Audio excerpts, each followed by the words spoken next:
All right, we're live. It is election night in America, 2020, November 3rd, 2020. I'm Salt Lake Tribune political correspondent Bryan Schott. I'd like to welcome you in to our live stream as we're going to discuss election results here in the state of Utah, maybe a little bit of what's going on nationally. We're going to have Tribune reporters joining us throughout the evening. They'll give you a sense of how they go about their jobs in covering elections, and we're going to be hearing from some of the candidates as well. My first guest is Salt Lake Tribune columnist Robert Gurkey. We're going to run down some of the very early results in just a second, but we'll be taking your questions throughout the evening. So if you have a question that you'd like us to answer or a topic you'd like us to discuss related to the elections, you can always send that via email to Trib Talk at sltrib.com, or you can use the hashtag on Twitter, hashtag Trib Talk, and we will do our best to answer your questions. We got a lot of people scheduled to come on board.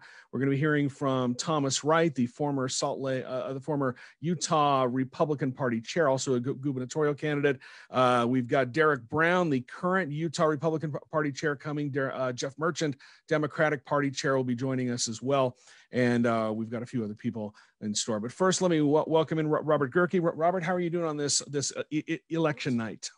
Oh, isn't it? Election nights are the best. It's what, political nerds and junkies like us live for, I think. Yeah, as I was telling my wife, this is my Super Bowl. This is it, because there's no way. It's pretty much as close to any exercise that I get all year, because we always just jump to conclusions immediately all evening long. Well, this one's so weird, right? Because of the mail-in voting, we're still waiting for ballots that are going to be counted for days. But it's been exciting to watch all across the country. Well, let's look at some of the results we have already in here in Utah. As expected, Donald Trump, the Republican nominee for president, will be carrying Utah. Right now, he's got 55% of the vote, so he's doing a lot better than he did. He's got just under 55% of the vote, which is a lot better than he did 4 years ago in 2016 when he got 45.5% of the vote. So he's outperforming what he did by, right around 9 points. But Joseph Biden is at 41.5%. And if that holds, if he stays in that area, that's going to be the best performance by a Democrat in the state since 1968. That's quite a long time ago. I think that was Hubert Humphrey, who scored 37% in 1968. The last time a Democrat carried the state was 1964. That was Lyndon Baines Johnson.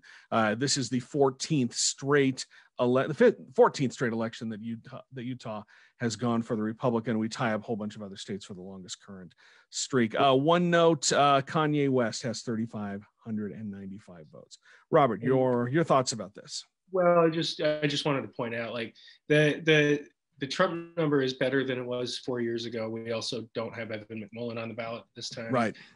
So Kanye West is our third party candidate. Joe Jorgensen actually has gotten a decent number of votes. But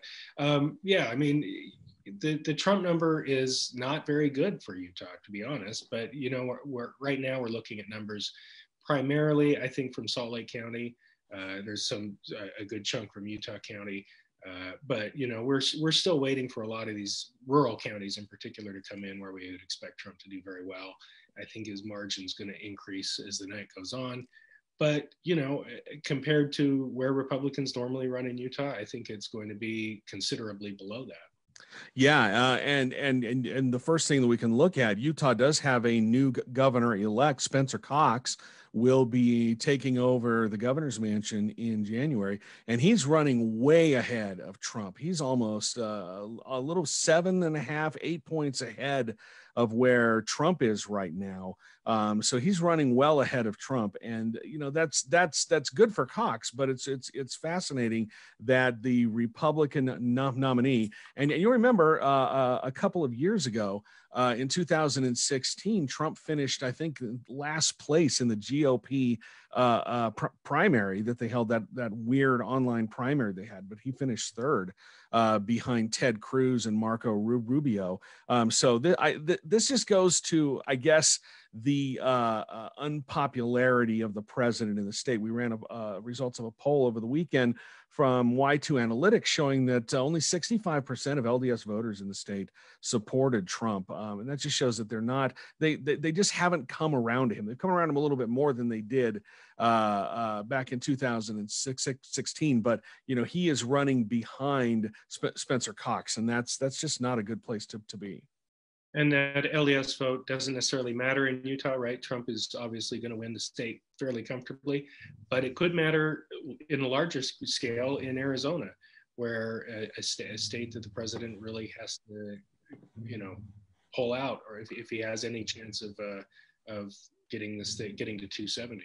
Yeah, and there was a really interesting thing out of those poll results from Y2. They actually polled LDS voters in Arizona to compare what happened, to compare them with here in Utah. And they found that LDS support for Trump has remained the same in Arizona between 2016 and 2020. But the interesting thing is LDS support for the Democratic candidate, Hillary Clinton was at like 9% in Arizona among LDS support back in 2016. And this poll had Biden at 18% support. So he's doubled his support among LDS voters in Arizona. And if Biden ends up carrying that state, I'm looking at some numbers right now from Decision Desk HQ, and they've got Biden ahead with nearly 54% of the vote in Arizona.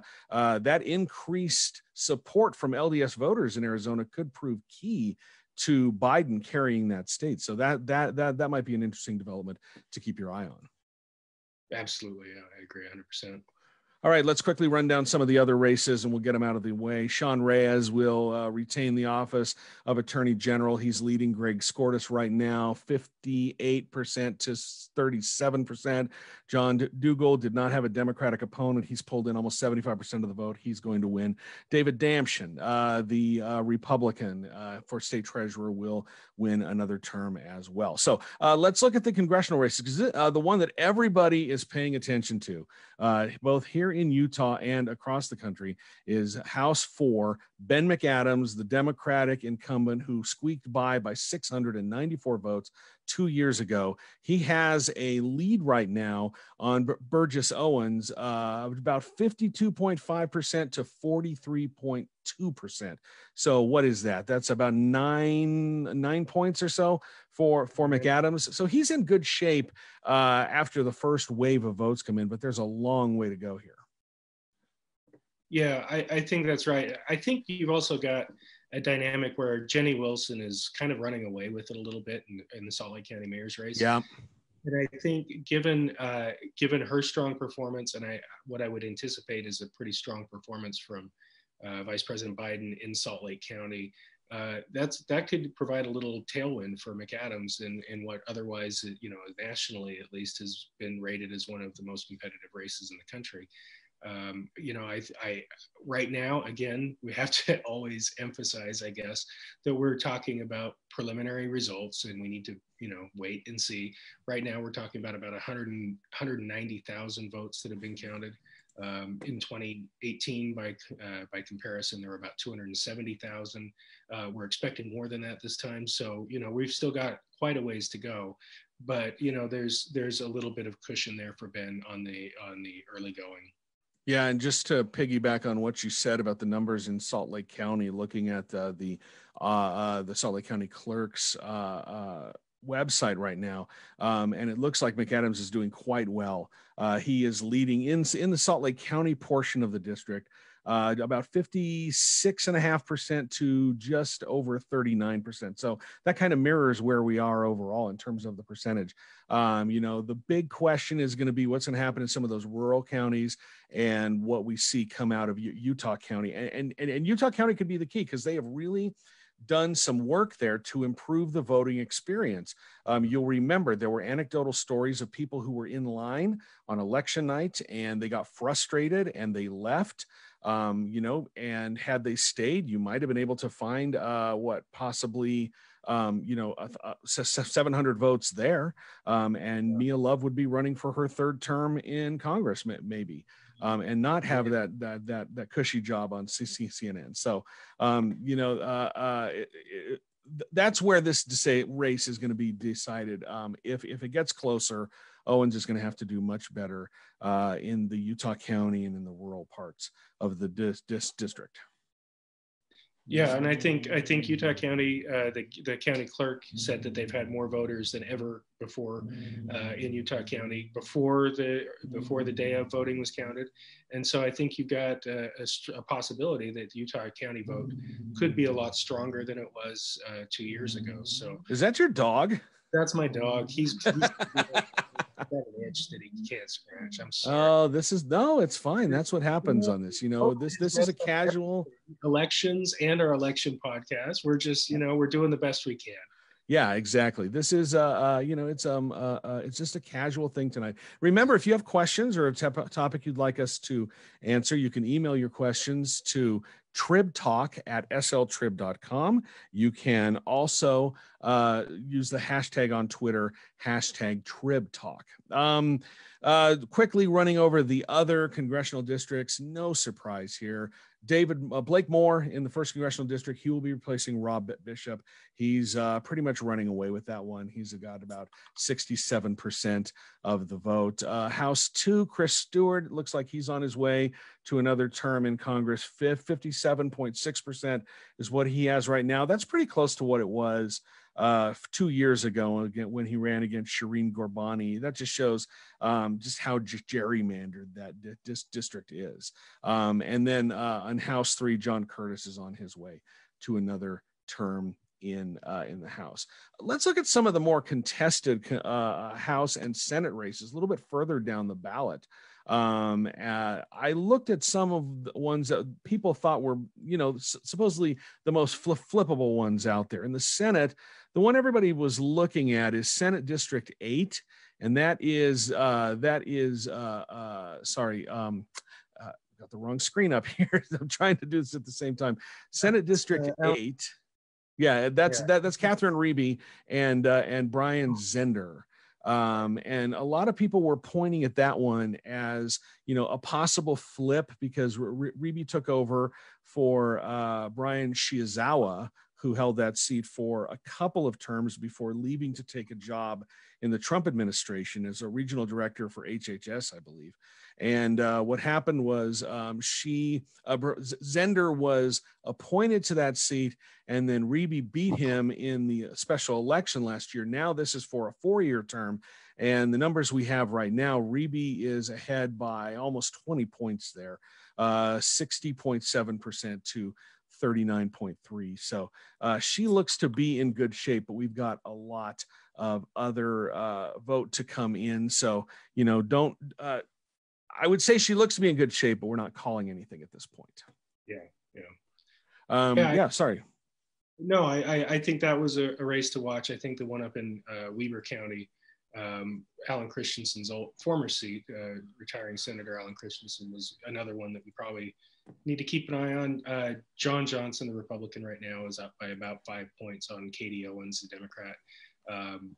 Again, we've got about, from the looks of it, about 32,000 votes counted. So there's still some more to come in there. But, that was another seat. Weber County used to be a place where Democrats could make some noise. Lou Shurtleff holds a House seat up there. But, right now it looks like it's leaning towards staying in Republican hands. Yeah, and let's look at that seat. I believe that is House District 10. The state's got to really redesign their website because the numbers don't come in sequential order. So you have to scroll and scroll and scroll to see what you're looking for. But State House 10 is one that Republicans thought that they might have a chance at grabbing. That's Lou Shurtleff. And she had been in the legislature for a long time, then won that seat back last year. She's facing off against Republican Travis Campbell. She's ahead right now, 55.6% to 44.3.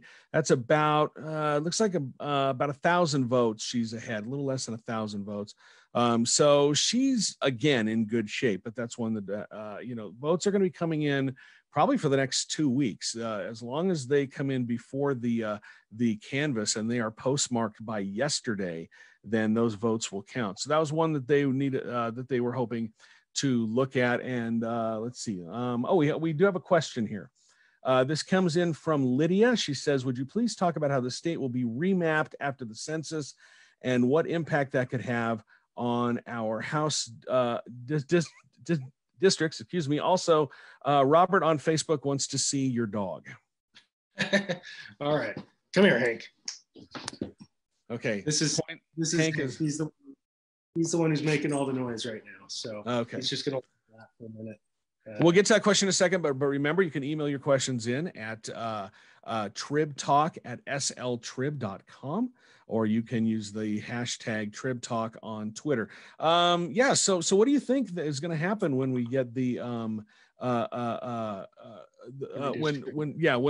redistricting happens? I've got about 5 things happening on my screens here all at once. So if I have a little trouble focusing, I mean, what I think is going to happen is if Ben McAdams wins, he's gonna be facing quite an interesting drawing of his district, even with the independent redistricting commission there. Yeah, I mean, I think we got to remember that the independent redistricting commission is an advisory commission only at this point, right? So the legislature can take the recommendations and either adopt them or more likely ignore them. And so I think you're likely to see a shift in McAdams' district. It's possible that Republicans will just say, okay, we're not going to fight that one anymore. Give them a Democratic district. I think what's more likely is you've got these districts in the 1st and the 3rd district in particular that have about a 24 point Republican advantage in them. And you can pull off, 5% and put it in the 4th district or in the 2nd district and make those districts safer Republican districts. And so, I mean, the redistricting thing, and on the state house level, you see this every 10 years. They redistrict, and then over the next 5 election cycles, Democrats start chipping away at that and making some headway. It's looking right now, we haven't talked about the state house races, but it's looking right now like there could be some upsets there. But then, they come back in 2011, 2001, 2021 and redraw the map and make it more solidly Republican. So I mean, the redistricting gains that are made tonight could be temporary for Democrats. Yeah, one thing I like to point out to people is this is the last election cycle of the current redistricting. So the way that the districts were drawn in 2001 are not the same way that they are now. So you're seeing a lot of demographic changes. People move, people move in, people leave, people die. So this is the last cycle of the redistricting. So, it's going to get much different when they decide to draw those numbers again, or draw the districts again. And you're probably going to see the Republicans say, all the growth is happening in Utah County and southern Salt Lake County. So they're Democratic strongholds that are up in the avenues in the middle of the Salt Lake Valley. They're going to probably have to lose a seat, and they'll combine 2 of those seats together like they always do. It always seems that they do that. And then move one of those seats down. So I think that's probably what we're going to look at. It looks like we're going to be bringing in Dan Harrie in a second. So Robert, I'll let you go for a while and help your dog scratch his itch. So we'll bring in politics editor Dan Harrie, who will be joining us in just a minute. And remember, we're happy to answer your questions. You can send them to us via email at tribtalk@sltrib.com, or you can use the hashtag Trib Talk on Twitter. We're happy to answer that.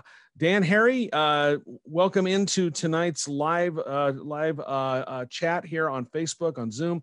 Glad to have you join us. Give me your impressions of the night so far. What are some of the things you're seeing out there, especially given your long tenure covering politics here in the state? What are some of the things that have really grabbed your attention this evening? And you got to turn on your mic. Sorry, there you go. Surprises in Utah so far. Okay. Can you hear me? Yeah, I got you. Okay. But I have been looking down at some of the legislative races, and there are several really close races there. Right now in the early going, Democrats could pick up quite a number of seats in the Utah House. What are some of the ones that you're paying attention to? I know that Spenlove race looked close. That Spenlove race looked really close. Craig Hall in West Valley was that's a really close, but very, very. That one's always close too. Yeah. Eric Hutchings out in Kearns was actually behind his Democratic challenger there. Not surprising. That's one that the Democrats also thought that they could get a shot pickup for Democrats. Jim Dunnigan, who is my representative here in Taylorsville, is in trouble. The Democrat came out in the early results ahead in that race. Lynn Wendell and Ellison from Sandy was also trailing the Democrat in that race. Steve Eliason there. He's one that is always, sort of on the edge. One that I find really interesting I'm looking at is State House 32. That's Suzanne Harrison, the Democrat. You remember she she came within like 4 votes of LeVar Christensen in 2016, and then he decided to retire and not run in 2018, so she picked up that seat. She's facing a pretty stiff challenge from Republican Cindy Quintana, who has been around Republican circles for a long time. She's run a lot of races and has worked as a communications consultant for Republicans all over the state. But Harrison's doing fairly well, which surprises me because that is a pretty solid Republican district. The one thing that Suzanne Harrison has proved is she is a really hard campaigner. For sure. There's a reason that LeVar Christensen retired from that seat before he had to face re-election, because he was pretty sure he was going to lose.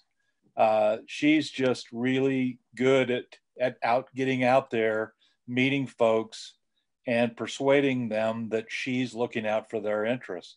And she's doing it again. I think the fact that she had a very credible Republican challenger probably lit a fire under her, and those early results show it. She's got a fairly comfortable lead in the early going. Yeah, I'll agree with you on that. Let's another one that Democrats thought they might have a chance at was State House 43, Republican Cheryl Acton, and she's in a close one against Democrat Diane Lewis. That one looks to be probably under 200 votes total, and that one is that one's really close there. Under 200 votes. There is a United Utah Party candidate in that race who has polled 382 votes right now, and Jefferson Barden, who is the UUP candidate there, might play the spoiler. So that's another one to really keep your eye on. Yeah, West Jordan, a pretty Republican area, but Dan Lewis has run before, and like you said, that a third party candidate in the race could help the Democrat there. Yeah, I think the third party candidate, when you look at what happened last cycle with Robert Spenlove in Sandy, he got a pretty stiff challenge from a Democrat, but a United Utah Party candidate in that race pulled a couple of percentage points, and that probably helped him squeak by. And that's part of one of the reasons why this one, his race right now, seems to be close. What do you make of the fact, and as we're looking at some of the other races out there, Ben McAdams seems to be doing fairly well in the early going. We haven't really gotten another dump of votes right now, but he's ahead of Burgess Owens by about 9%. Seems to be piggybacking off a strong performance by Jeni Wilson in Salt Lake County and by Joseph Biden, the Democratic presidential nominee in Salt Lake County. What do you make of those numbers there? I wouldn't rush to any judgments there, just because I know Utah County has traditionally been slower than Salt Lake in counting votes. And the county clerk there has said that she will keep updating numbers right up until midnight. In fact, they're planning to do, I think, a dump right around midnight of vote counts. So that's where Burgess Owens is going to win if he has a chance to pull this race off. And so it's a little early to be making any judgment call. McAdams is doing very well in Salt Lake County, as expected. I mean, he was the Salt Lake County mayor. He knows people in Salt Lake County. He's got a very good reputation there. Utah County is a different story. They like the conservative style of politics that Burgess Owens has brought to the table, has brought to this race. They like the fact that he is a Trump supporter. Salt Lake County voters, not so much in that regard. Yeah, if you look at the numbers, and Greg Giroux, who is a political reporter for Bloomberg, he used to be with the now defunct Congressional Quarterly. He had put out a spreadsheet of a lot of numbers for most of the contested U.S. House seats, and I'm looking at some of the ones he had for Congressional District 4 in 2018. Mia Love beat Ben McAdams in the Utah County part of the district 73 to 27%, and McAdams was able to get 54% in Salt Lake County. Love got 79% in Juab County and 77% in San Pete. So you're probably going to have to see Owens perform a little bit better in those areas that Love won last time around. And in the Utah County part of the district, Trump did carry that with 53%. He only had 39% overall in the 4th Congressional District in 2016. Just a quick reminder here, if you have a question or a comment or something you'd like us to talk about, you can send it to us at sltrib at tribtalk@sltrib.com. It's been a long night, Dan. long night already. So the email is tribtalk@sltrib.com. You can also give us a question on Twitter by using the hashtag TribTalk. Let's talk a little bit about the presidential numbers in relation to the gubernatorial numbers. Donald Trump running behind Spencer Cox right now. Donald Trump has about 503,000 votes. Spencer Cox, 552,000 votes. Cox is almost at 63%, while Trump is around 56%. What is your takeaway from that? I think that's a lot of what you hear from Republicans in the state, that they support the president's policies, but not his style. Spencer Cox has said that himself on many occasions. He doesn't support the president's kind of nasty style on social media and name calling. And so I think that's what you're seeing reflected there, is Republicans who they would normally vote for the Republican nominee, and they're voting for Spencer Cox, but there are things about Donald Trump that turn them off. They call it stylistic mostly, but it's enough to make them either not vote in that race or to switch and vote somebody else. As we speak right now, I'm looking at some of the national numbers. According to the projections right now, Donald Trump has 114 electoral votes to Joe Biden's 113. Arizona seems to be where this race might hinge on as we come down to that. Democrats have they need to still pick up a few more seats. I think they need to pick up 3 or 4 more seats in the Senate, because Doug I forget the gentleman in Doug Jones in Alabama lost. Yeah. So they did have a +1 pickup in Colorado, right? With Hickenlooper winning, but with Jones losing, that brings them back down to needing, I think, 3 for a tie if they win the White House, 4 for outright control. And the Democrats will regain control of the House, and the projection is they will expand their majority by at least 5 seats. So that begs the question for me. Every single time we see a congressional race here in the state of Utah, they're talking about fire Nancy Pelosi. And, Ben McAdams is going to vote for Nancy Pelosi. Well, she's going to be in charge for another 2 years. So I guess we'll see those attacks come around again in 2022 when that election cycle starts. Well, and you've seen Burgess Owens use that more than anybody. I mean, the others, Republicans in Congress in Utah, have used that, but they don't really need to. I mean, they're such strong Republican strongholds that they don't risk much in these elections.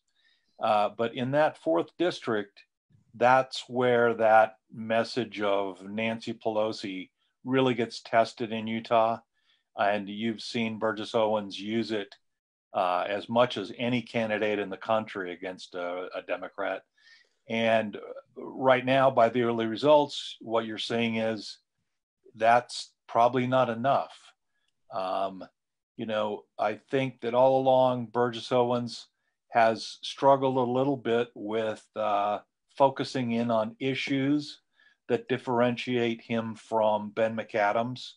And so for lack of a real crystal clear policy issue that he can use to hammer McAdams over the head, he's kind of using Nancy Pelosi as the surrogate hammer to try to hammer him over the head with her. I think, but of course, Ben McAdams voted against Nancy Pelosi. Yeah. And so that may have blunted that effectiveness of that attack somewhat. So, well, facts be damned. I mean, this is one of the most expensive race. It is the most expensive race here in the state's history. I think we're well over $23 million spent when you factor in everything. It may get to 25 million. It's sort of disgusting, even for political junkies, right? Yeah, well, but much money.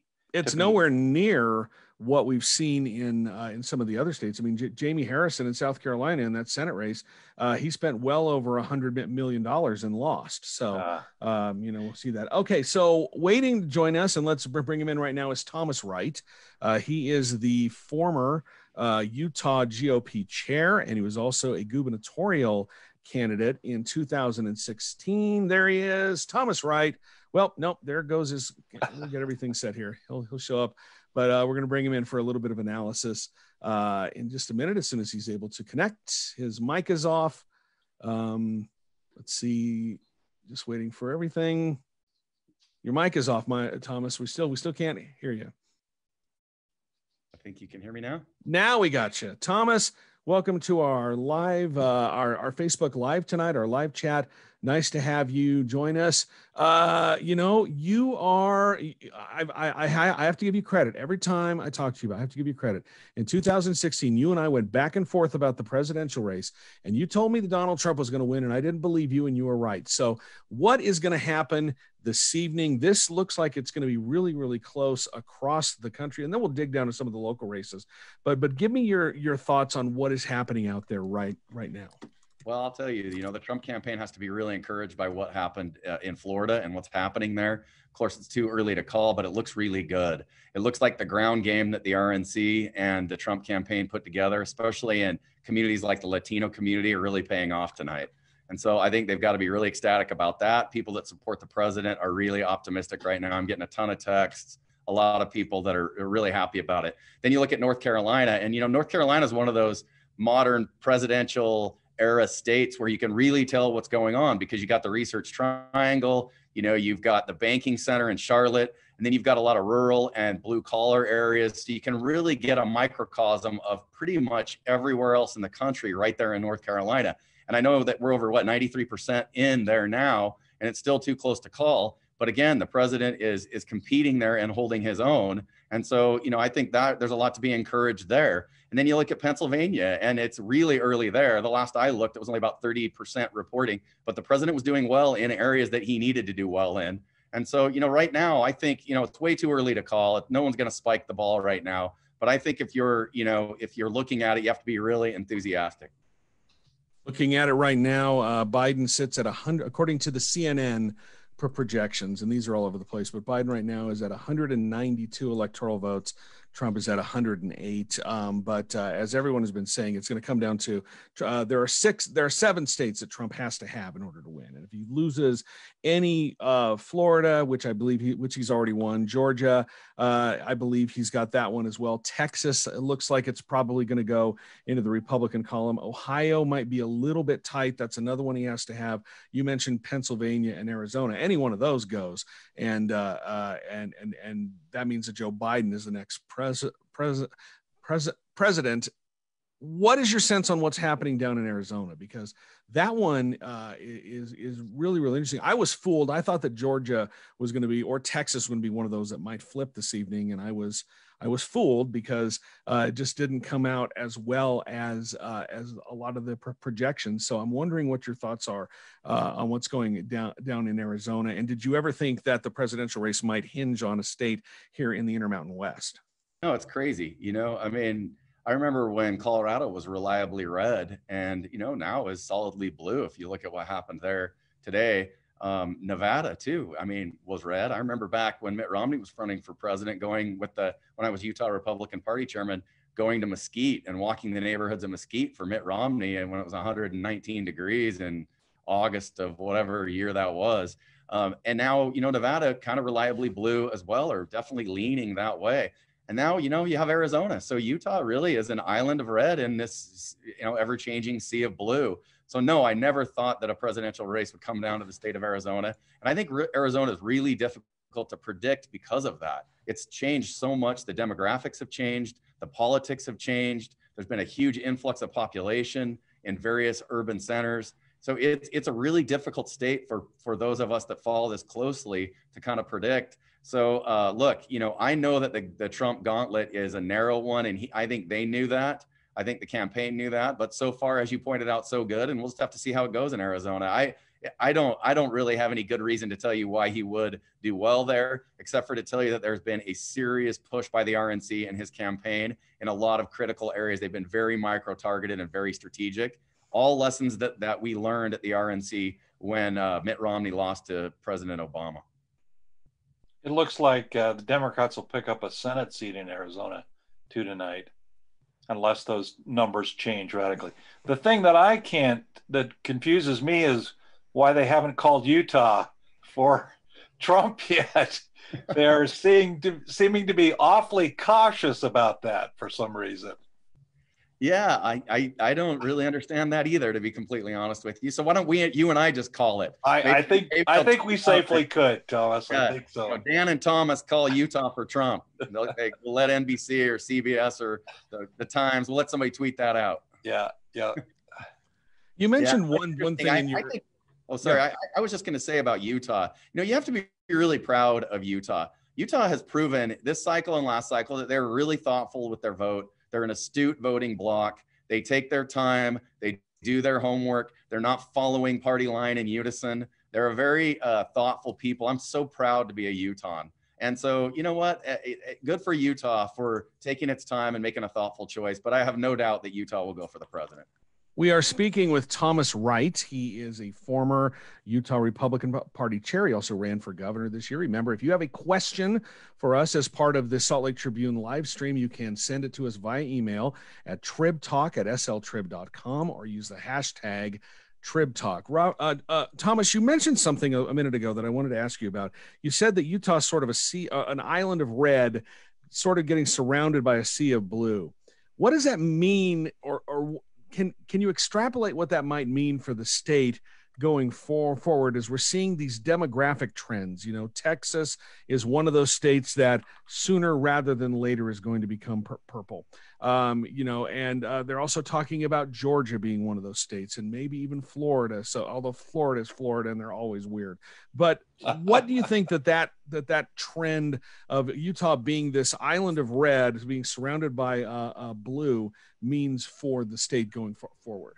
Yeah, and can I just say, look, I'm looking in your home there, Brian and Dan's, and you journalists, you got a lot of stuff going on in there. Yeah, we do. Yeah, I like that. That's good. No, I'll tell you what I think it means. And we're slobs, Thomas. What can we say? You're doing your research. You got stuff. That's good. Good stuff. Yeah. And so pizza. You're not shooting from the hip. Okay, so I'll tell you what I think it means, Brian. And I'm in the residential real estate business, and I've seen this year a huge influx of people coming to the state of Utah. Look, Utah is on the rise. People want to be here. They recognize what we have here, our lifestyle, our values, our business community, our employees, our workforce, just everything about Utah people like. So we're seeing a lot of migration here. And what you've really seen in the coronavirus is an acceleration of a migration pattern in the United States from large urban areas to some of these Western states. And it's been going on for a long time, but it's really accelerated during the coronavirus pandemic. And I think as that happens, naturally, people that leave those urban areas sometimes are a little bit more liberal, so to speak, than the people that live in these red states. And I think one of the challenges for Utah will be the Utah Republican Party, and for those of us that are conservative, will be reminding the people that come in from those places that they came here because we're a red state, and our red state values and our red state deregulation and tax structure and business-friendly climate was what attracted them. One of the main reasons that they came here, and that bringing those blue values and the experiments that they ran in some of those places is not necessarily a good idea. It's not a good idea. And I think that will be one of the challenges. And I think that's one of the learning lessons, Brian, when you ask the question, as we look at Colorado, Arizona, and Nevada, and some of the states around us, as Utah continues to grow, the demographic changes and people come here, that's something we're going to have to be vigilant about. Okay, we're hitting 10 after 9 o'clock. Dan, I know you got stuff to edit. I'm going to bow. I'm going to let you go. Could I ask Thomas one question before I leave? I want to hear his prediction in the 4th district. Well, that's a good question. That's the one everybody wants to know. You know, the early returns came in, and I saw that Congressman McAdams was up, about 10 points the last time I saw it. It's not surprising. It's down now. It's I think it's about 7 now. Yeah, and so it wasn't surprising to me that the early returns came in for him. I think that was predicted in the models that I saw. I don't know that it was 10 points, but I know that the early returns were supposed to go that way. And then as you count more of the votes toward the election day and same day as today, that gap would be closed. This is going to be a really close race, in my opinion. Burgess Owens has run a great campaign. He's a good candidate. He's a good man. And I believe that here it's going to be close, but I would not be surprised to see Burgess Owens squeak this one out. I've always thought, and now that the polls are closed, I'll be happy to say, I mean, look, when you're running against an incumbent congressman, they're the favorite. And I think Burgess probably knew that. I don't know. I never asked him. So, you know, he's the underdog. It's hard to beat incumbents. Look at the president. And so I would say, you know what, Burgess has to close that gap. He will. I know the voting percentages in Utah County are huge. And I think the population growth in those areas really favors him. That's happened even in the last couple of years, all the building and construction and people moving in. So I you know what, I'm going to say Burgess ekes this one out. I'm going to go out. I'm going to say Burgess squeaks it out, but it's going to be close. Okay. All right, Dan, you got stuff to go edit. Thank you for your time. We're going to keep Thomas around for a second. And now let's bring in Andy Larsen, who's been doing a lot of the number crunching for us. We'll get him on board in just a minute here on our special election night edition of Trib Talk. Remember, send us your questions at tribtalk at sltrib.com, or you can use the hashtag Trib Talk. Thomas, I was noticing that you dressed up for some reason. I have no idea why you're wearing a suit and a coat and a tie this evening. So I might be in a studio doing a TV appearance, and well, you're making all of us look bad. Okay, so Andy Larsen's in. I can see that he hasn't turned his mic on, so he needs to do that. Okay, Andy, hi. Well, welcome in, and thanks for taking a few minutes out of your day. Now, you've been crunching a lot of the numbers. You've been looking at the numbers. What are some of the things that are jumping out at you as we continue this? And we'll talk with you for a few minutes, and then we've got Jason Perry from the Hinckley Institute on deck, and he'll be joining us as well. So, Andy, tell us, what are some of the numbers that you're looking at? Yeah, obviously looking at the 4th congressional district race and how many of the numbers are in each of those counties that we have so far. And, you know, we've got about 30,000 votes counted in Utah County, about 195,000 really in overall, 160,000 of those from Salt Lake County. And so now I'm kind of looking at how those numbers are different from what Ben McAdams achieved in 2018, right? And so, you know, what we're seeing is really Utah County had about 32,000 votes in 2018. That's only about 2,000 more than we've already counted so far in Utah County. Now, we do know from Utah County county officials that turnout there today was huge. So, you know, what kind of local election day data are we going to be getting from Utah County? Is it going to be enough to make up, again, the 15,000 vote count difference between the two? We do have obviously we have a lot more vote outstanding in Salt Lake County.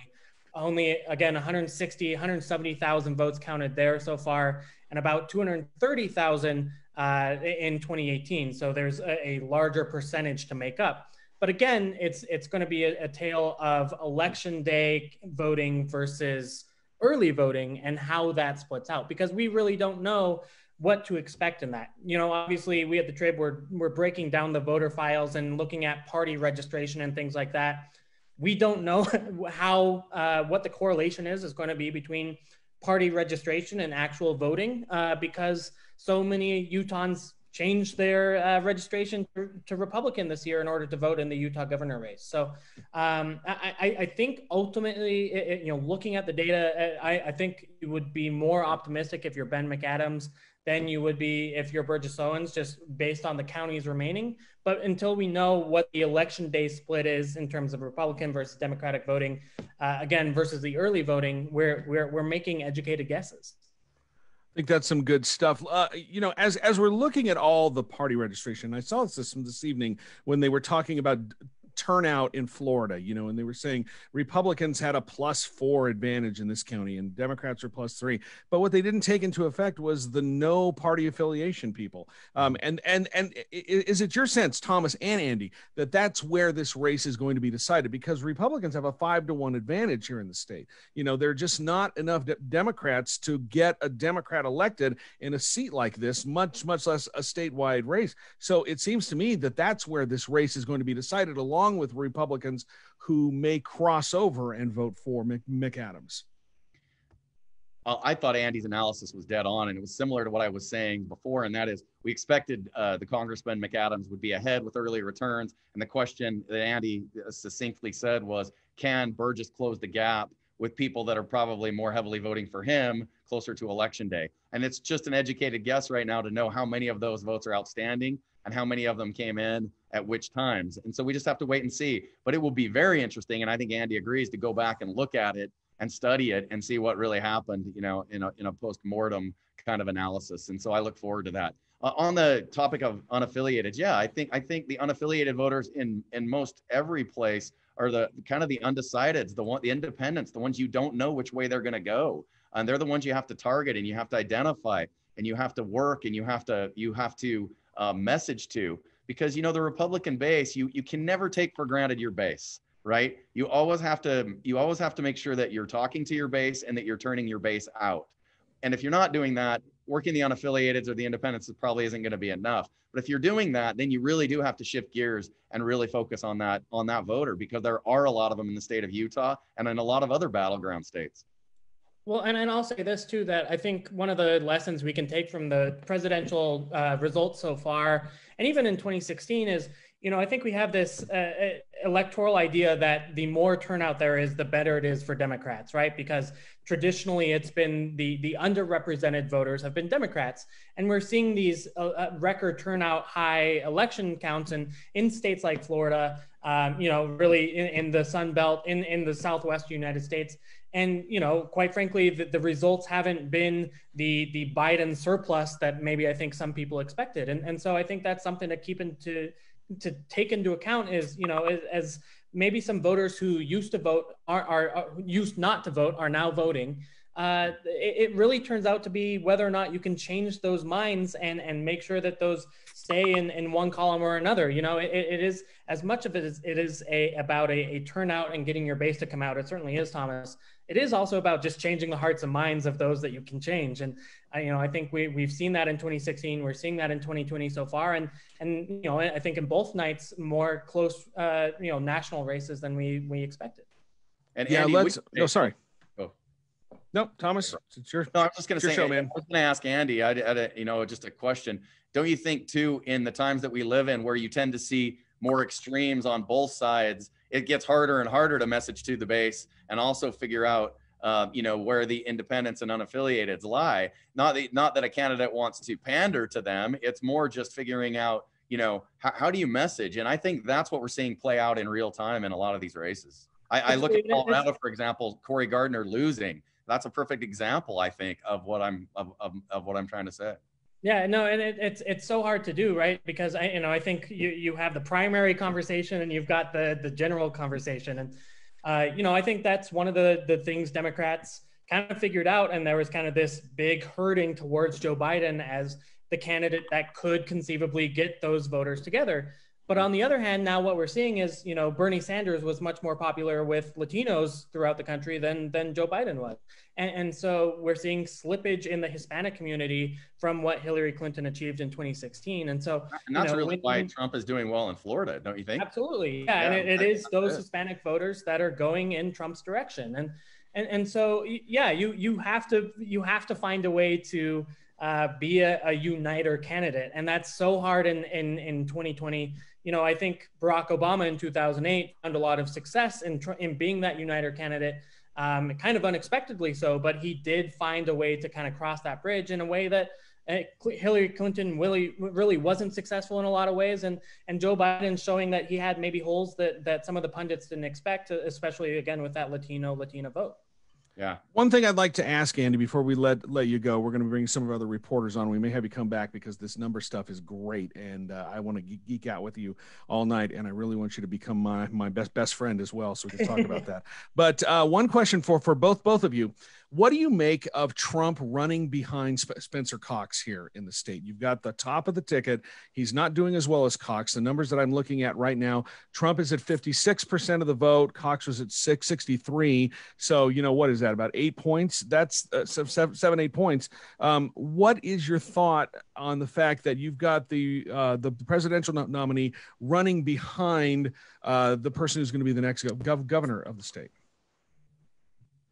To me, I think that's just wholly who Spencer Cox is versus who Donald Trump is and how many Utah voters he really speaks to. You know, maybe this is, we talk about what your message is towards the middle, right? And I think Spencer Cox's message towards the middle is one of unity. And, you know, in the commercials and public service announcements he did with Democratic candidate Chris Peterson, and really, quite frankly, how he handles himself on Twitter and in public, where, you know, I think Donald Trump is a more combative candidate, is one that, you know, there's clearly separation between people and people love him or hate him, but that means that it's harder to get people to be on your side, you know, harder to earn the middle, I guess I would say. So that Spencer Cox is running several points ahead of Donald Trump is to me not a surprise based on who those candidates are and what they represent to Utah values.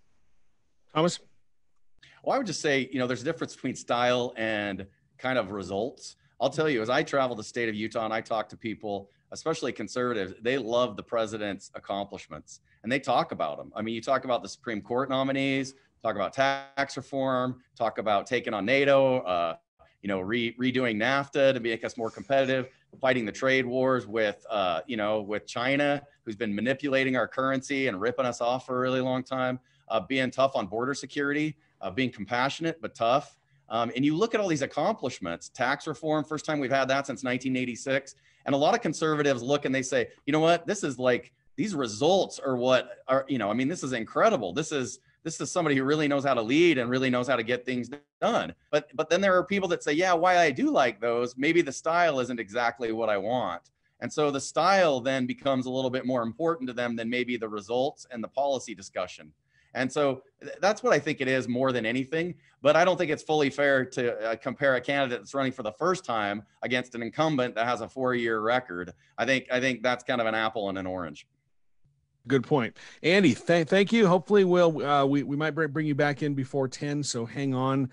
We might have you take another look at the numbers. Thanks a bunch for hopping on. All right, we're going to bring in Courtney Tanner now. She's going to be joining us in just a moment as we get her connected to talk about mostly ballot amendment G, which is the one, it's kind of hard to explain. I know what it is because I cover the legislature. This would allow the state to change the way that, or to open up the earmark for funding. Courtney, thank you for joining us tonight. Say hello to Thomas. Thomas is with us as well. And Courtney, tell us what you're paying attention to tonight. What are some of the things you're seeing as we bring you on? It looks like the big one, Constitutional Amendment G, is currently running ahead with about almost 54% of the vote. That's right. So this is definitely a year for constitutional amendments on the ballot. There are 7 different measures. So far, they're all passing or look like they're about to pass. And the big one is Amendment G, which is on education. It's a kind of a 3-step dance on funding. So there's a constitutional guarantee that all of the income tax collected in the state goes to education. And this amendment would open up that pool of money to also include social services for kids and also people with disabilities. So this one is caught, you know, it's I'm trying to formulate a question here. One of the things I've noticed is that this one has really been tough for people to get their heads around, especially on social media. It's hard to explain because the legislature is sort of moving some things around. They're moving some pieces around in order to give themselves some budget flexibility. Teachers are on board with this, but you really wouldn't know it if you hear some of the people who are saying, you know, this is really going to hurt schools. Do you think that sort of opposition and people not understanding what it does is sort of leading it to being a bit of a closer vote than one would expect? Because you know, when if you have the teachers at least not opposing it, then you know that's a feather in the cap of lawmakers. Yeah, I definitely say this is one of the more complicated amendments, just as far as trying to understand what it's doing. I mean, it's finances, which is already kind of difficult, but like the funding mechanisms itself is a little complex. But you're right, it did have the support of the Utah Education Association. But I would point out that some teachers individually have spoken out against it. That includes the 2018 Teacher of the Year, who wrote an op-ed into the Salt Lake Tribune opposing it. But yeah, it's the closest vote of the amendments on the ballot this year.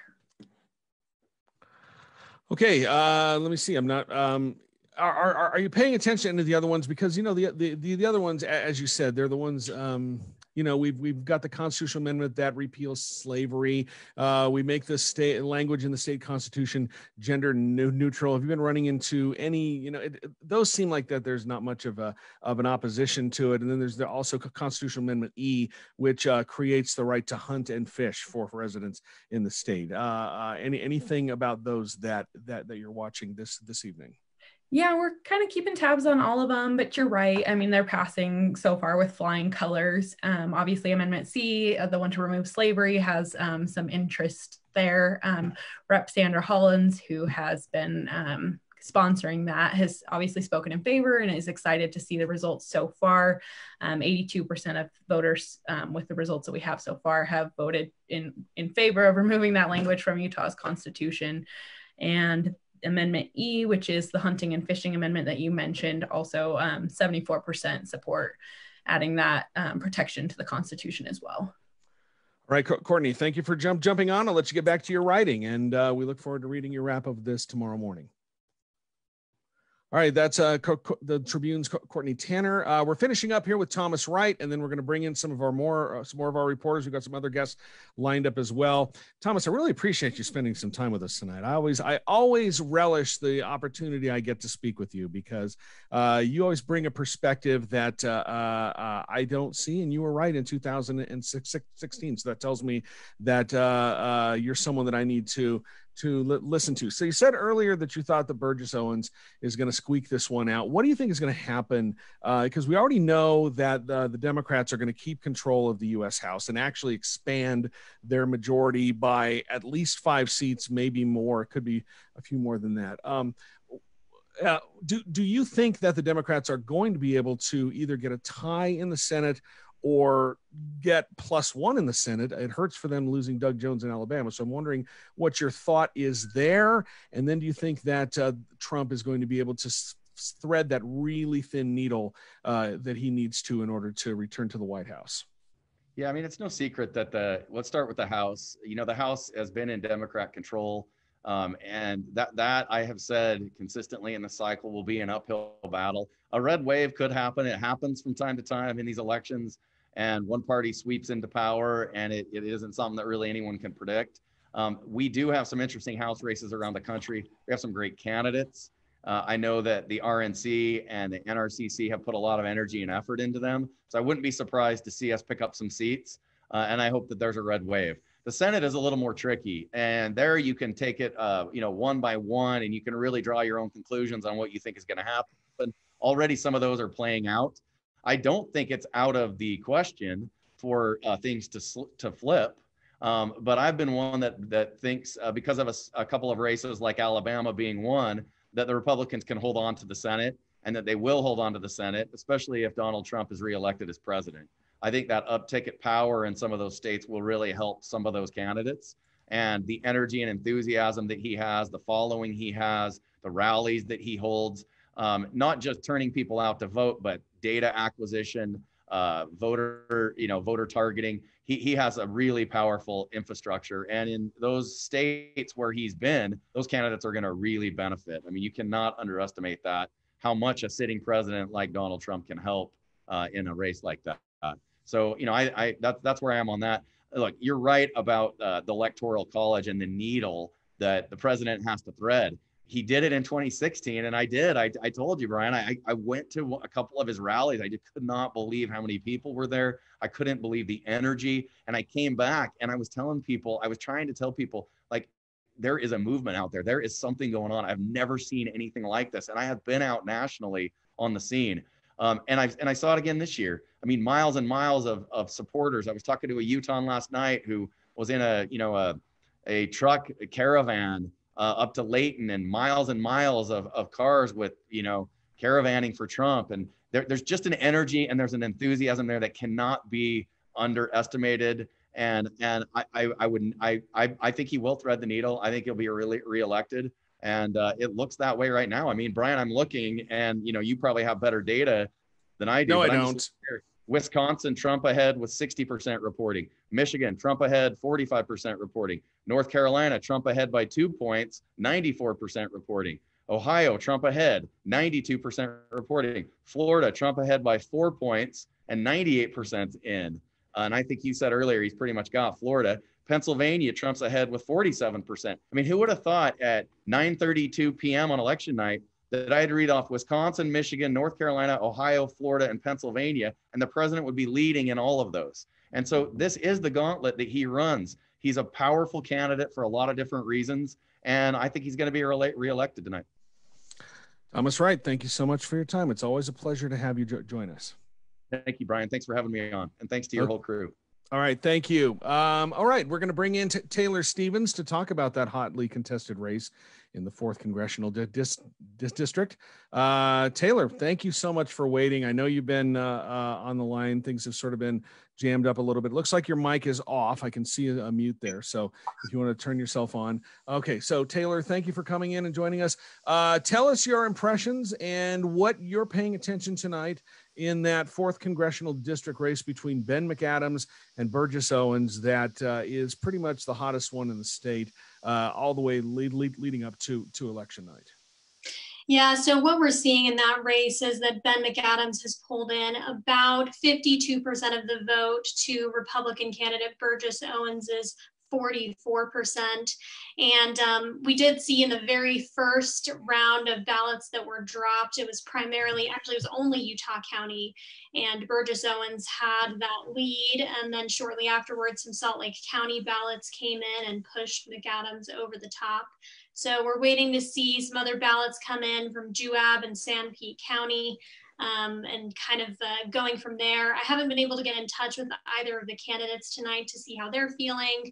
Obviously, this has been a very different election night with the coronavirus. They're not having the big parties that you usually would have as a candidate on a night like this. So it's been a little tougher to get in touch with them and see how they're feeling about the results, but hopefully we'll get them before the end of the night. Did you have a chance to talk to anyone around the candidates to get a sense of how they were feeling heading into this evening? It was my sense that both campaigns, at least from what I was seeing on social media and talking with some people that I know, that they both felt pretty good heading into the vote tonight. So I'm wondering what your impression was as you were reporting that out. Yeah, I would say the same from the folks that I've talked to in both campaigns. This was a tight race in 2018 between Ben McAdams and Mia Love. Ben McAdams squeaked out a win in that race by a margin of fewer than 700 votes. So really close race, and the polling that we've seen has indicated that it would be pretty much a toss-up. So I think both candidates, were feeling good about their ground game and the voters that they've managed to mobilize. In Utah County, where we know Burgess Owens has done better than in Salt Lake County, we saw, voters who were lined up in their cars for quite a ways. And so there was a lot of voter turnout in Utah County, obviously a lot of by mail and other turnout in Salt Lake County. So I think they were feeling good. And now it's just a matter of kind of crunching the numbers. We don't have a good sense of how many outstanding ballots there are in this race, which makes it a little tough to kind of go from there tonight, I think. Lots of money came into this race. I think we were at 23 million the last I checked between the two candidates and outside groups, and they were just throwing money. So many ads were running. This was one of the this will be the most expensive race in the history of the state when all is said and done. How do you think, in talking with people, what do you think of the two different strategies that the campaigns use? Owens clearly, he didn't really try. I mean, he tied himself to Trump on social media, but spent a lot of time attacking McAdams for being close to Nancy Pelosi, even though he did not vote for her to be speaker. McAdams spent a lot of time talking about, his work trying to forge a bipartisan consensus, and spent some time attacking Owens over some of his business practices. What is your sense on who had the more effective campaign strategy? Or maybe a more fair question would be, which campaign do you think felt better about the way that they executed their strategy? Yeah, one thing I'll say just first is that it's been really interesting how this race has really failed to solidify around many policy issues. It's been a lot about personality, a lot about the candidates' pasts. That's a great point. That is a great point. I didn't want to jump in, but I love that point. Yeah. I mean, there's a few exceptions. Ben McAdams did try to make nuclear testing kind of a keystone of the campaign, but it really failed to solidify around any particular policy issues. And so they did really focus around their personalities and their pasts. I would say, it's yet to be seen which candidate is going to feel better about their strategy a week from now. But we do typically see in the 4th Congressional District that candidates tend to position themselves as more moderate. We saw Republican Mia Love. She was not a candidate who was in lockstep with Trump by any means. And we've seen Owens really kind of position himself and style himself after the president in some key ways. And so, that is a good strategy for turning out those more conservative voters. But in a swing district like the 4th has kind of proven itself to be, we've seen that you do need to do more to appeal to those moderate voters. And that's been, Ben McAdams's whole game here, trying to, demonstrate, well, here's the times that I have been for the Republican agenda. Here's the times I voted with the Democrat, kind of this, I vote my conscience. I do what's right for Utahns, regardless of party. And certainly we saw that helped him in Salt Lake County, where there are more moderates, and, just seeing those results come in Salt Lake County, pushing him over the top compared to the earlier Utah County results. But it'll be interesting to see, is this the kind of district where aligning yourself with Trump, kind of molding yourself to appeal to those more conservative voters, is going to be successful, because we haven't seen that as much in the past. I think it's really great analysis. Did you get the sense, and I'm trying to take people into, how you as a reporter were covering this race, but did you get the sense from the campaigns that they felt there were a lot of persuadable voters this time around? And I asked that question because we're so polarized in this country.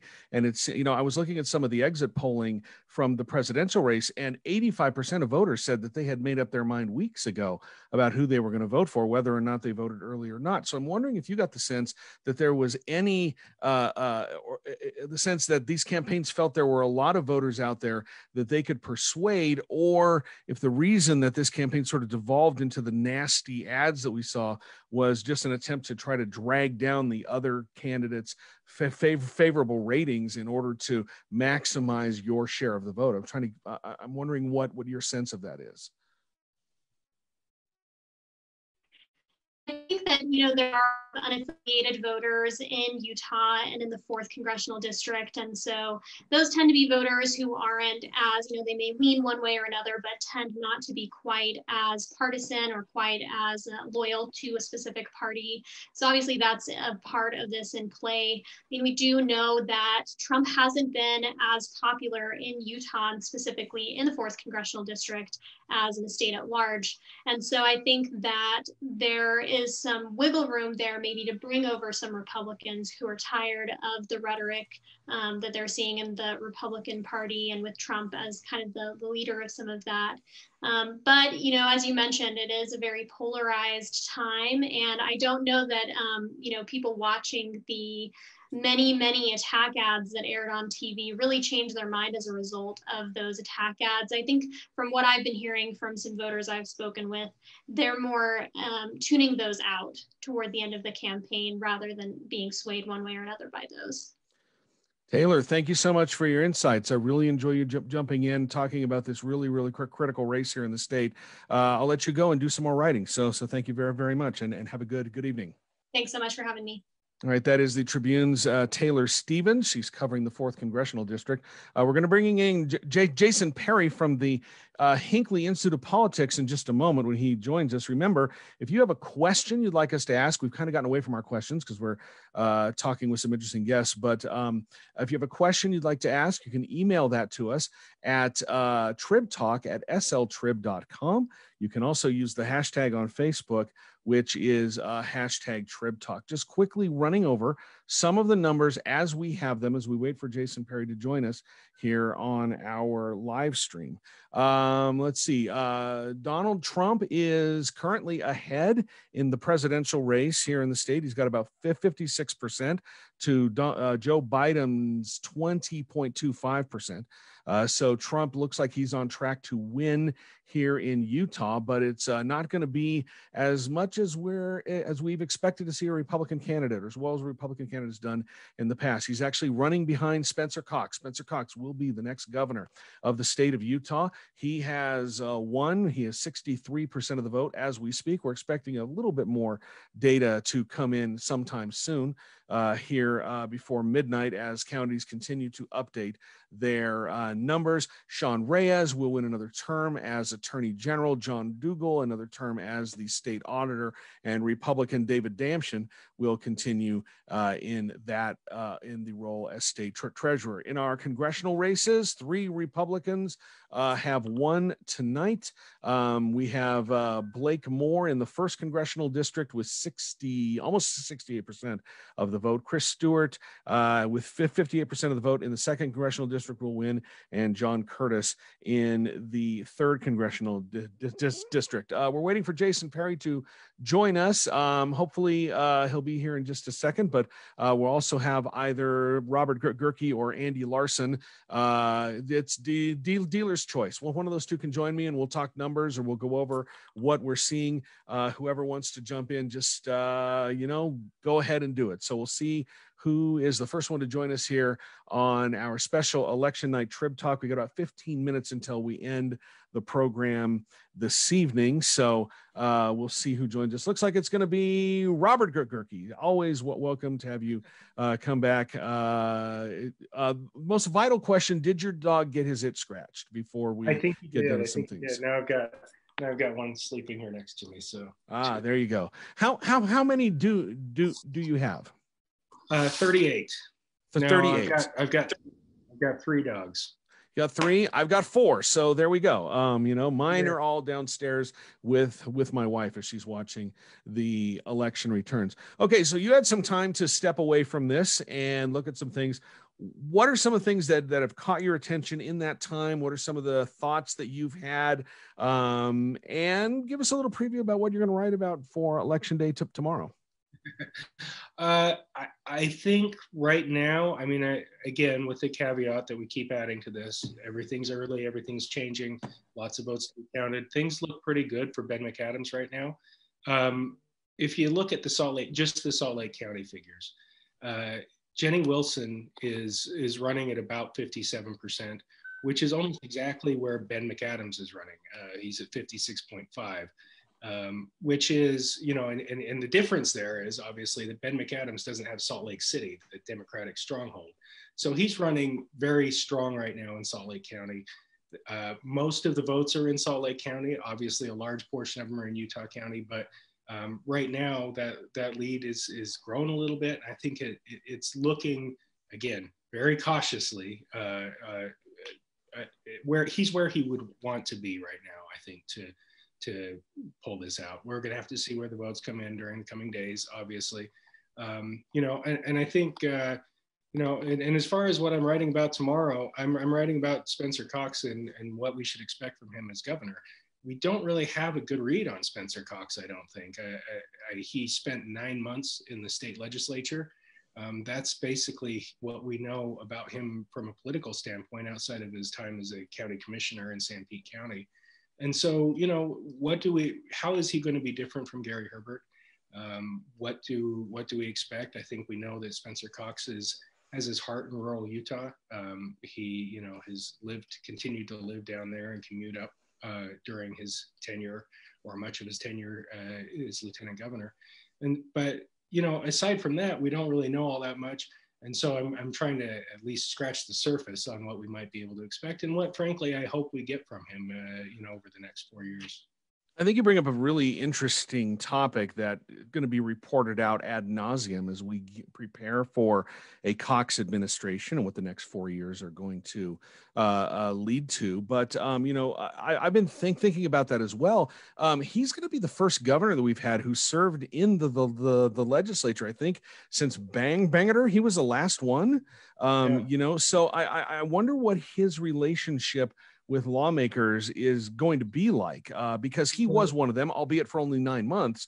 But, you know, I wonder if he's going to be able to take a different style of working with lawmakers than his two predecessors have. Well, I think I think Olene Walker was in the legislature. Oh, yeah. Okay. Yeah, you're right. After John Huntsman, after Mike Leavitt left. But yeah, I mean, I think that's going to be one of his assets, because he has served in the legislature. He knows a lot of those guys. He's got from what I've been told, a pretty good working relationship with Speaker Wilson. And, you know, he's got, frankly, you know, former House colleagues who have moved over to the Senate, and Dan McKay, Mike McKell. Mike McKell is his brother-in-law, who's moving over to take Deidre Henderson's seat, who's going to be his lieutenant governor, which is also notable. I mean, she's the second female lieutenant governor, you know, and I think, you know, widely respected among her colleagues in the legislature, but also I think that gives them a little entree into working with the Senate, working with the state legislature. So I think he's set up to do well. John Pierpont, who is the former director of Workforce Services, executive director of the Department of Workforce Services, has been his chief of staff, interim chief of staff, since July, which tells you a little bit of something about how confident he was going to win this, I think. But, you know, I think Spencer has a unique opportunity, and this is sort of the main takeaway of my column tomorrow. Spoiler alert, but anybody who's joining us gets that bonus, I guess. My main takeaway is he's got the advantage of a blank slate, a pretty good economy considering we're in COVID times, a mandate, you would have to say, I think, with the roughly 60% vote that he's going to get, and you know, and I think he has a lot of opportunity to chart a course for the future of Utah. And I hope he does that. I hope he exercises that. I hope he stands up to the legislature, which frankly has, you know, been a little bit of a bully at times, and really thinks big outside the box, and you know, does some great things for the state over the next 4 years. Okay, Robert, thank you for your time. I appreciate this evening. We're going to get to our next guest. Before you go, though, it looks like Fox News has called Arizona for Joe Biden, and it looks like we also have Ohio going to Donald Trump. So this thing is getting interesting. So, Robert, thank you for your time. Isn't it? Yeah, it's an interesting night. Yeah, Jason, good to see you. Let's bring in Jason Perry from the Hinckley Institute of Politics. Jason, how are you? Hey, what a night, Brian. I love this stuff. You are always so cheery. You have this energy that is so much higher than anybody else. I'm usually, because I'm kind of one of the resident Eeyores around here, so I'm at about 3 or a 4, but you're always at like an 11. You're always set at 11. I guess that could get annoying too, but yeah, I love what I'm doing. That's the thing. And this is a fun night too. Exactly. So Jason, give us your impression on what you've seen tonight, both across the nation and here in the state, and what are some things that have jumped out at you? Well, so I'll start at the national stuff. It's just so interesting to see how the states are going. I've been particularly interested in the presidential race and how Joe Biden has been doing in the state of Utah. And as you know, when Barack Obama, when he was running in Utah, he got about 38%, which was the highest we had seen in the state of Utah in decades. So it's interesting. I think he was a little lower than that, because the highest was 37% in 1968. And I think I may have rounded up to 38 there for you. Yeah, Bryan. You might have. Yeah. But go ahead. You can give me a couple percent. Point one or point two. I only know this stuff. This stuff because I've had to research it obsessively over the past few days. I love that about you. Yes, exactly. So, but you can see how this is just so different. Joe Biden's in at 40.2% is pretty interesting for the state of Utah. It's been a long time. Of course, President Trump is doing much better than he did in 2016 in this state. And so sitting at 56, that's a pretty good thing for him. So I'll tell you right at the top from the country, that's interesting how Utah is playing out there. Yeah, Obama was at 34% in 2008 and then 25% in 2012. So those are the numbers we had there. I do have a couple of presidential trivia things here for you in the state. So let's do this. Okay, so we know that the last time a Democrat got above 37% was Hubert Humphrey, who got 37%, and that was 1968.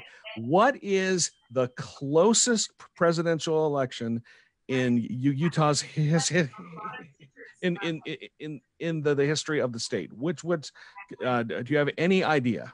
Well, would this have been LBJ? No, LBJ was the last Democrat to win the state. Okay, all right. I don't know. Then you got me. Who was it? In 1900, William McKinley sneaked past William Jennings Bryan by 2.29%. 2.29. Yeah, that was the closest one in the state of Utah. And then the other side, and this one's easy. What's the biggest blowout? Do you have any idea? No, I don't know the biggest. Reagan won by 52 points in 1980. Okay, I'm starting to have flashbacks, Bryan, to when you started asking me, like, what is the best Hall & Oates song? And the answer is all of them. It is all of them, but let's anyway. Okay, so let's talk about some of the things you're seeing here on the local level. I mean, we've got Spencer Cox. He's going to be the next governor. We've got Ben McAdams with the lead in the 4th congressional district. What are some of the things that are jumping out at you? Well, on that one, because I know you love those numbers too. But tell me if I got this one right, Bryan, as I recall. So at the end of the last election for Ben McAdams, he was up 5,400 votes. I think so. Yeah, around there maybe. Yeah. So look at him now with about 15,000 votes right now. Just kind of shows that he's in a better position going into the end of the night than he was in his last election. I think that's interesting. We're still waiting to see Burgess Owens come and start talking to some of the local news outlets and that kind of stuff. Haven't seen him so much, but it's interesting to see that one right there. Ben McAdams doing a little better than many thought for where we are right now. What's interesting to me also is that, because you and I have talked about this for your stories in the past, every single constitutional amendment looks like it's going to pass. Not all by the same amounts, which is interesting, but I was particularly interested in Amendment G, which is the closest one.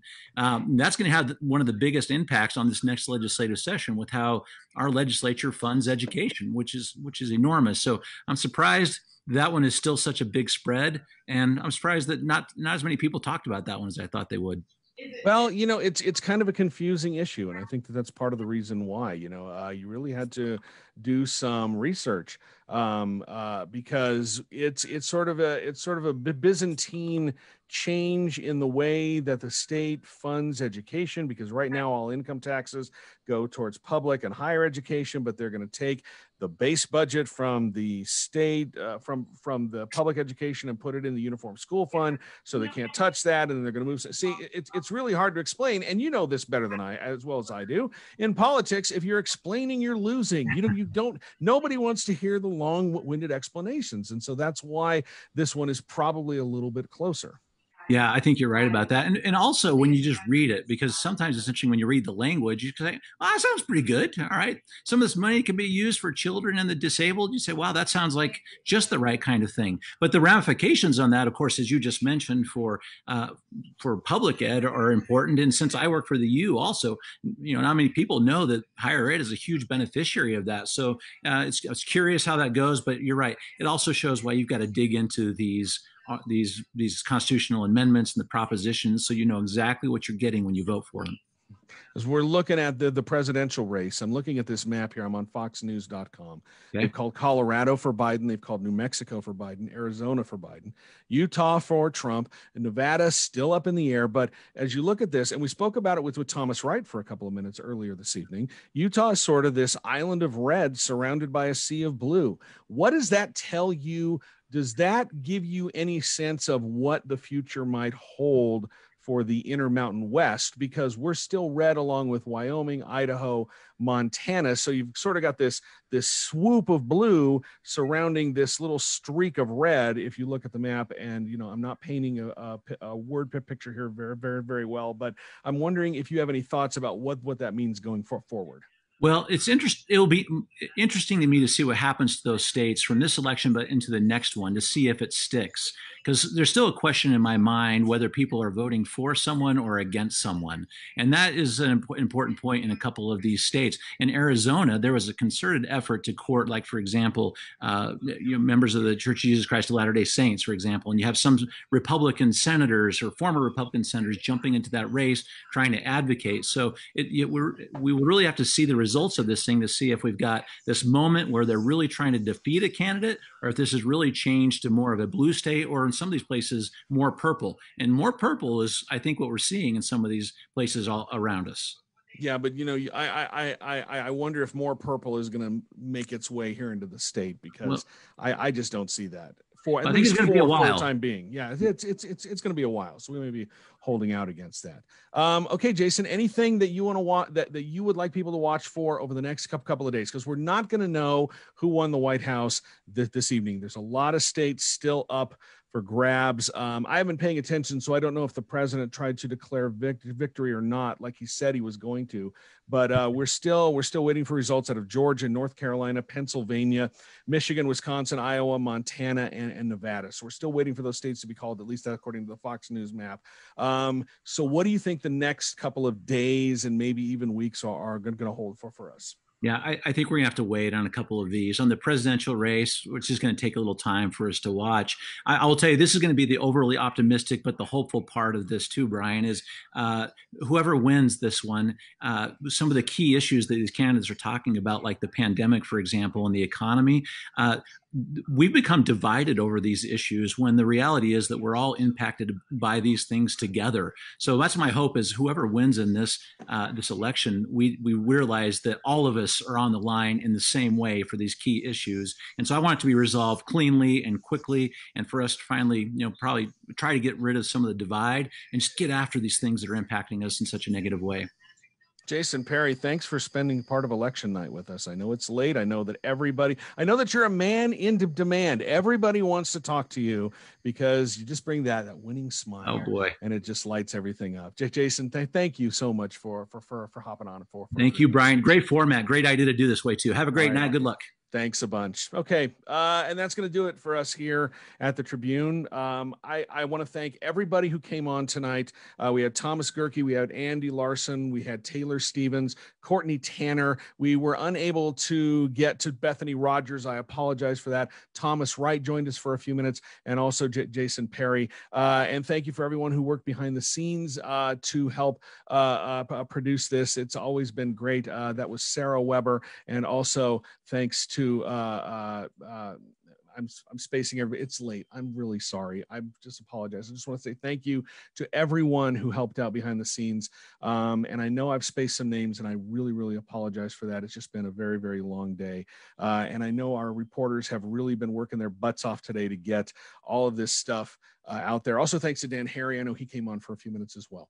But our reporters, they worked their butts off today to bring you some great coverage. It's going to be in tomorrow morning's Tribune. We're going to be with you all week. We're going to be following these stories as they develop, more results coming in. So thank you, everyone, for sending in your questions. If we didn't get to your question, I apologize. You can always send it to me via my email, and I'll try to do my best to answer it for you. So thank you for that. But again, thanks to everyone who helped out. Thank you for watching. Thanks for everyone who jumped on. And I think that this went well. So I'm glad you voted. I'm glad you were interested enough in politics to join us for a few minutes. I'm going to go watch the rest of the election returns and get my newsletter, The Rundown, ready for tomorrow. Thanks again. And so from here in control in my house, good night.